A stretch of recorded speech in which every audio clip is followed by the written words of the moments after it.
बघा आपली शनिवारी शाळा होती की नाही। शनिवारी तुम्हाला मी स्वच्छतेबद्दल सांगितलं होतं की आपण कशी काळजी घ्यायची स्वच्छतेबद्दल।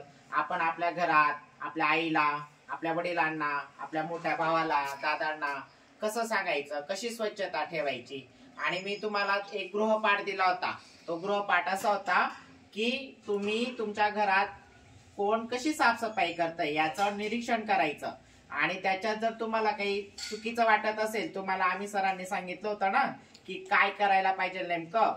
आणि त्याच्यामध्ये तुम्हाला तुमच्या आईला, तुमच्या वडिलांना, तुमच्या भावाला किंवा गावातले आपल्या आजूबाजूच्या राहणाऱ्या मोठ्या व्यक्तींना आपण काय सूचना करणार आहोत हे तुम्हाला सांगितलं होतं। त्यापैकी आजची जी आपली आहे स्वच्छता मॉनिटर ती रीना, तिने तिच्या घरी तिच्या आईला काहीतरी संदेश दिला स्वच्छतेचा, ते आता आपल्याला सांगणार आहे। माझे नाव रीना विनायक सोनवणे, जिल्हा परिषद केंद्र शाळा डांगशिरवाडे। माझी आई रोज घर जाते, माझी आई ते घाण अंगणात टाकून देते। मी माझ्या आईला सांगते की आई ते घाण ग्रामपंचायत कचरा कुंडीत टाकायचं।